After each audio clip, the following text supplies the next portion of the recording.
Hi, how are you guys? Abdul here. और आज हम बात करेंगे फ्यूचर मार्केट के बारे में कि फ्यूचर मार्केट क्या होती है। क्योंकि 2025 तो एंड हो गया है और सीएफडी फर्म्स का कुछ हालात अच्छे नहीं है।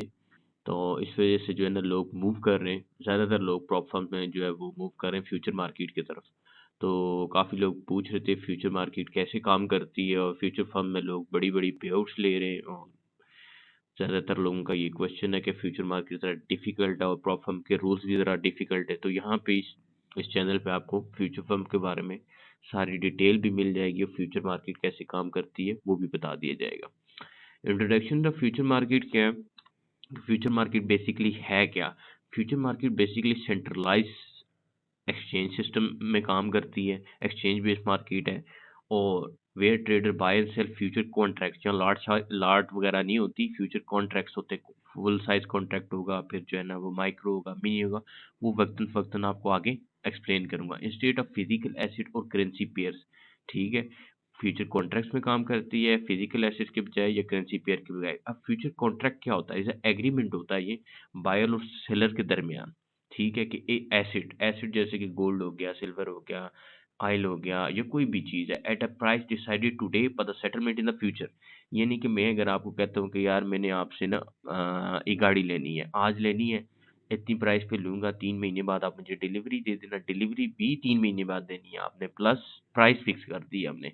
हाँ जी, कि यार मैंने 3 महीने बाद आपको इतने पैसे देने। पैसे प्राइस नीचे जाए या ऊपर जाए उससे कोई फर्क नहीं पड़ेगा, ठीक है। फ्यूचर मार्केट और रेगुलेटेड मार्केट होती है ये, operated mainly through the Chicago mercantile exchange से, जो है ना वो सेंट्रलाइज एक्सचेंज के जरिए ये क्या होती है, रेगुलेटेड होती है। उसकी फिर खूबियाँ क्या होती हैं? कि providing transparency.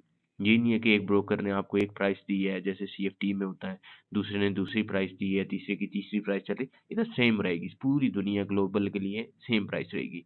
And equal pricing for all participant, जो भी है, हेज फंड है, बड़ा ट्रेडर है, छोटा ट्रेडर है, सबके लिए यहाँ पे एक ही प्राइस रहती है। अब इसमें थोड़ा-सा डिफरेंस कर लेते हैं, फॉरेक्स मार्केट और फ्यूचर मार्केट में क्या डिफरेंस होता है। फॉरेक्स मार्केट जो है ना वो डिसेंट्रलाइज़ होती है। डिसेंट्रलाइज़ होती है, कोई कहाँ से ऑपरेट कर रहा है ब्रोकर, कोई कहाँ से, ब्रोकर डिपेंडेंट प्राइसिंग होती है। कोई ए बुक चला रहा होता है, कोई बी बुक चला रहा होता है, किसी का स्प्रेड कुछ होता है, किसी का स्प्रेड कुछ होता है, किसी की लो की प्राइस और लगी होती है, किसी की और लगी होती है। कंट्रोल स्प्रेड, यानी कि उनका स्प्रेड जो है ना अपनी मर्ज़ी से तय कि ये कुछ अकाउंट टाइप पे डिफरेंट होगा, कुछ अकाउंट टाइप पे डिफरेंट होगा। मोस्टली रिटेल ट्रेडर जो है ना फॉरेक्स मार्केट यूज़ करते हैं। आज आपको लगेगा कि आप वाक़ई रिटेल ट्रेडर हैं। और फ्यूचर मार्केट कैसे होते हैं? सेंट्रलाइज़ एक्सचेंज होते हैं, वेल रेगुलेटेड जो है ना वो होती है। जैसे शिकागो मर्केंटाइल एक्सचेंज के अंडर रहती है, सीएफटीसी इसको देख रहा होता है, इसको उनको पता होता है इसके रूल्स एंड रेगुलेशंस है, ठीक है। इसके रूल्स एंड रेगुलेशंस बहुत हैं, आगे आपको जाके बताऊँगा कि कितनी परसेंट मार्केट गिरे, मार्केट रोक भी देते हैं ये, और बहुत ज़्यादा गिरने भी नहीं देते हैं। एक रेगुलेशन के तहत हो रही होती है, कॉन्ट्रैक्ट बेस हो रही होती है, और इसके कॉन्ट्रैक्ट जो है एक्सपायर भी होते हैं, नेक्स्ट कॉन्ट्रैक्ट में रोल ओवर कैसे करते हैं, और ये सारी चीज़ें आपको बताऊँगा, और कौन-कौन से लोग इसको इस्तेमाल करते हैं। वन ग्लोबल ग्लोबल प्राइस, यानी कि इसकी खूबी ये है कि पूरी दुनिया के लिए एक ही प्राइस रहेगी, कोई ब्रोकर बेस्ड प्राइस नहीं रहेगी। एक्सचेंज कंट्रोल एग्जीक्यूशन रहेगी, यानी कि इसकी एग्जीक्यूशन बहुत फास्ट रहती है। फॉरेक्स के मुकाबले में इसकी एग्जीक्यूशन बहुत ज़्यादा फास्ट होती है। यूज़ बाय इंस्टीट्यूशन, बड़े-बड़े इंस्टीट्यूशन और हेज फंड यूज़ करते हैं। कौन-कौन लोग यूज़ करते हैं वो मैं आपको एक्सप्लेन करता हूँ। मेन जिसके बड़े पार्टिसिपेंट हैं वो हेजर्स हैं, ठीक है। इसमें ये याद रखिएगा कि रियल बिजनेस वाले इसको बहुत ज़्यादा इस्तेमाल करते हैं, ट्रेडर इसमें थोड़े कम होते हैं। रियल बिजनेस वाले कौन से लोग हैं? एयरलाइंस जो है ना वो हेज करती हैं, कैसे हेज करती हैं, फार्मर हेज करते हैं। अब मैं आपको थोड़ा थोड़ा एक्सप्लेन करता हूँ, यहीं से आपको समझ आ जानी चाहिए। ये बेसिक है फ्यूचर मार्केट्स की, कि फ्यूचर मार्केट जो है ना वो एग्रीमेंट होता है किसकी बेस पे, टुडे प्राइस पे, कि आपने फ्यूचर में आपने ये प्राइस आज सेट की, सेल और बाय जो है वो समथिंग इन फ्यूचर होगा, ठीक है। अब जो है ना फार्मर सबसे ज़्यादा इसको यूज़ करते हैं। फार्मर कैसे यूज़ करते हैं मैं आपको बताता हूँ। क्योंकि फार्मर का कैसे डिपेंड करता है बिज़नेस। फार्मर ज़ाहिर-सी बात है एग्रीकल्चर वाले हैं और वो सबसे ज़्यादा होते हैं दुनिया में। अब वो क्या प्रोड्यूस करते हैं? व्हीट, गंदम, जो आटा आप खाते हैं, गंदम खाते हैं, कॉर्न, सोयाबीन, हर चीज़ प्रोड्यूस करते हैं। अब इनको प्रॉब्लम क्या फेस करनी पड़ती है? सबसे पहले ये समझिए आप। अब फार्मर ने 1 मंथ्स पहले जो है ना, मतलब 4 महीने, 5 महीने की तो उसकी फसल है ही है।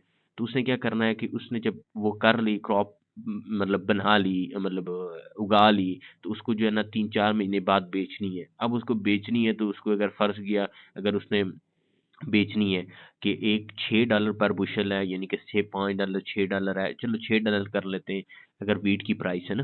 तो फार्मर क्या करेगा, फार्मर को खौफ रहता है कि यार ये कम ना हो जाए, $5 ना हो जाए 4 महीने बाद, फर्ज की उसकी फसल 4 में, वो क्या करेगा कि फार्मर जो है ना वो फ्यूचर मार्केट में आएगा, $6 के ऊपर प्राइस आज खड़ी है, वो उसको सेल कर देगा।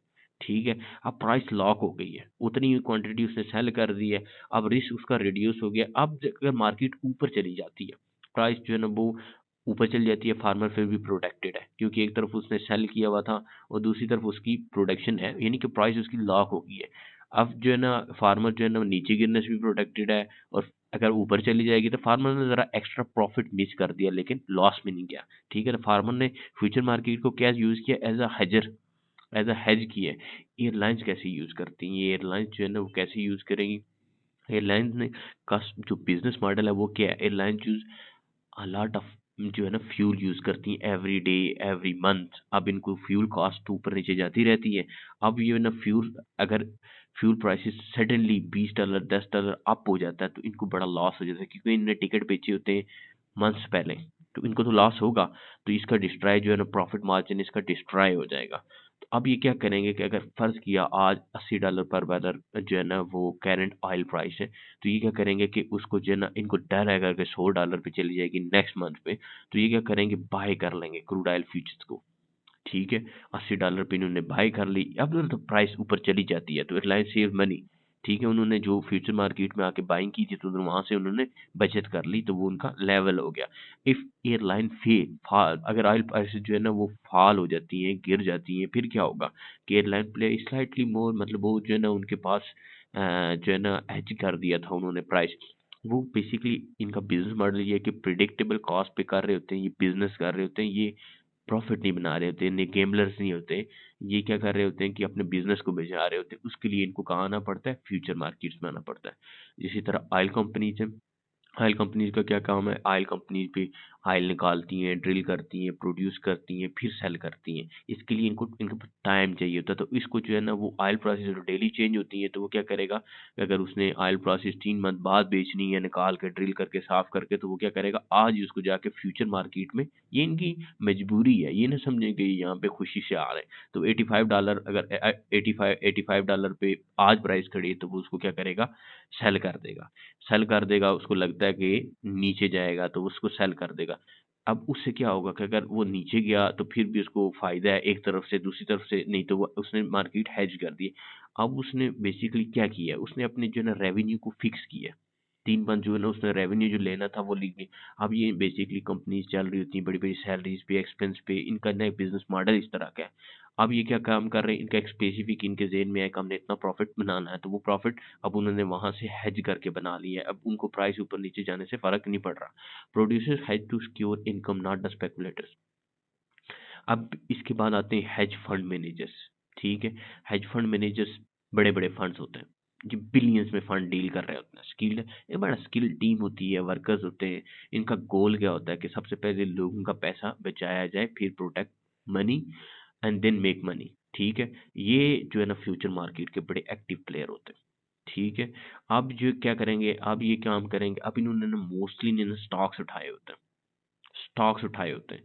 तो स्टॉक्स क्या है, यूएस के स्टॉक्स उठाए हुए हैं, तो उसकी निस्बत अगर वो नैस्डैक में आएंगे, जैसे टेक के स्टॉक उठाए हुए हैं, तो अगर मार्केट में उनको लगता है कि स्टॉक मार्केट गिरने लगी है और टेक के स्टॉक गिरने लगे, तो वो क्या करेंगे, आके जो है ना फ्यूचर मार्केट में उसकी सेलिंग स्टार्ट कर देंगे। ठीक है, नैस्डैक 100 की, क्योंकि वो मैं आपको बाद में समझाऊंगा कि नैस्डैक 100 क्या होता है। वो टॉप 100 कंपनीज जो होती हैं टेक की वो होती है, तो वो एक तरफ से तो उनकी स्टॉक मार्केट गिर रही होती है, लेकिन उन उधर उनको लॉस हो रहा था, लेकिन दूसरी तरफ ही ना उनको यहाँ से आके प्रॉफिट बना लेते हैं, जहाँ उनको लगता है कि यहाँ तक ही मार्केट ने गिरना है स्टॉक, तो वो यहाँ से अपनी पोजीशन एग्जिट कर लेते हैं। तो बेसिकली उन्होंने क्या किया कि उस लॉस को बचाने के लिए यहाँ आके फ्यूचर मार्केट में हेजिंग की है। ठीक है, तो इस तरह वो लॉस जो है वो स्टॉक्स में हुआ, लेकिन प्रॉफिट उनको फ्यूचर में हो गया। तो उसने बेसिकली कैसे यूज़ किया, मतलब वो दोनों तरफ से यूज़ करते हैं कि यानी कि वो प्रॉफिट बनाने के लिए भी इस्तेमाल करते हैं, फ्यूचर मार्केट्स को जो बड़े बड़े एज फंड होते हैं, प्लस प्रोटेक्शन के लिए भी इस्तेमाल होते हैं, कि यानी कि हेजिंग के लिए भी। हेजिंग अभी आपको सही समझ नहीं आई कि उन्होंने हेज कैसे किया। उन्होंने स्टॉक मार्केट में सेलिंग देखी, तो वहां तो स्टॉक छोड़ नहीं सकते, सेल नहीं कर सकते, तो क्या करेंगे, आके फ्यूचर मार्केट में सेलिंग कर देंगे। ठीक है। तो फ्यूचर मार्केट में क्या किया उन्होंने, टेक स्टॉक किए हुए या डाउ जोन्स किया हुआ, टॉप जो भी किया, वो अभी लेटर ऑन में आपको समझाऊंगा कि कौन से कैसे काम करते हैं। फिर म्यूचुअल फंड होते हैं, ये भी उनसे छोटे होते हैं, हेज फंड से छोटे होते हैं। रिटायरमेंट फंड, पेंशन फंड वगैरह जो है ना, लॉन्ग टर्म इन्वेस्टर होते हैं ये भी। क्या काम करते हैं ये भी, ये नहीं हमारे इंटर और एग्जिट कर लें, मार्केट गिरने लग गई, करेक्शन करने लग गई, तो ये क्या करेंगे, ये एग्जिट नहीं करते। ये फिर फ्यूचर फर्म्स में आते हैं, फ्यूचर फर्म्स में नहीं आते, फ्यूचर मार्केट में आते हैं, वहां पे सेलिंग करके ये भी हेज कर लेते हैं। ठीक है। इसके बाद जो है ना, वो बड़ा प्लेयर होते हैं बैंक्स खुद। बैंक्स का क्या काम है, कमर्शियल बैंक्स और इन्वेस्टमेंट बैंक का, ये लोन देते हैं, डिपॉजिट देते हैं, इंटरेस्ट रेट के ऊपर काम करते हैं। ठीक है। इनका तो आपको पता है, बिजनेस जो मॉडल है वो इंटरेस्ट रेट पे चलता है। इंटरेस्ट रेट अगर ऊपर जा रहा है तो इनको प्रॉफिट होगा, कैसे होगा ये तो, और लॉस कैसे होता है इंटरेस्ट रेट से इनको पता होता है। तो इंटरेस्ट रेट तो चेंज होते रहते हैं मार्केट में, तो इसको उससे फ़र्क पड़ता। तो ये क्या करेगा कि ये बैंक्स जो है ना, वो यूज़ करते हैं फ्यूचर मार्केट में किस चीज़ को, इंटरेस्ट रेट फ्यूचर। ठीक है। इंटरेस्ट रेट फ्यूचर्स को और बॉन्ड फ्यूचर्स को, इन दोनों की बाइंग सेलिंग से ये भी बेसिकली क्या करते हैं, अपना रिस्क कम करते हैं। इनको भी पता होता है कि हमने कितना अर्न करना है और हमने कितना पे करना है। ठीक है। इसके डिफरेंस को ये कैसे मैनेज करेंगे, यानी कि अगर उनको लगता है कि अब जो है ना इंटरेस्ट रेट गिरने लगा है, तो ये उसको बाय कर लेंगे इंटरेस्ट रेट फ्यूचर्स को, बॉन्ड फ्यूचर्स को ये बाय कर सकते हैं, तो वो इनका हेजिंग हो जाता है। उसके बाद दूसरी बड़ी पार्टी आती है, वो आते हैं स्पेकुलेटर्स, ट्रेडर्स, जो हम लोग होते हैं। हम क्या करते हैं, प्रॉफिट जो है ना प्राइस मूवमेंट से बनाते हैं। हम तो फॉरेक्स में भी इसी तरह बनाते हैं कि प्राइस मूवमेंट से ही बनाते हैं। गोल्ड बाई किया, फिर सेल कर लिया, बाई कर लिया, जो प्रॉफिट मूवमेंट है बाई एंड सेलिंग के दरमियान, उससे हमें, उन्हें रिटेल ट्रेडर आते हैं, प्रॉफिट ट्रेडर आते हैं, इंस्टीट्यूशंस आते हैं हमसे जो बड़े होते हैं। Trade price movement, not physical delivery. ठीक है। हम कोई फिजिकल डिलीवरी, हमारा कोई बिजनेस तो होता नहीं है कि जिसको हमने एज करना होता है। हम क्या करते हैं कि हम, हमारा नो बिजनेस टू प्रोटेक्ट है। ठीक है। नो क्रॉप टू सेल है, नो फ्यूल टू बाय है। हमने क्या करना है कि हमने नेस्डेक का या किसी भी चीज़ का, यहाँ पे मैं आपको आगे जाके समझाऊंगा इसके पेयर कैसे होते। नेस्डेक वगैरह फर्ज किया मैं 100, US 100 है, इसको मैंने अगर बाय किया है 100 से, और 102 हो जाता है, तो $2 की मूवमेंट है, $2 की प्राइस मूवमेंट से, डिफरेंस से मैंने बाय किया हुआ था, तो हमने उसकी डिफरेंस से पैसे बना लिए और हम एग्जिट हो गए। हम क्या करते हैं, profit from market execution, fluctuation से ऊपर नीचे जाने से हम लोग प्रॉफिट बनाते हैं।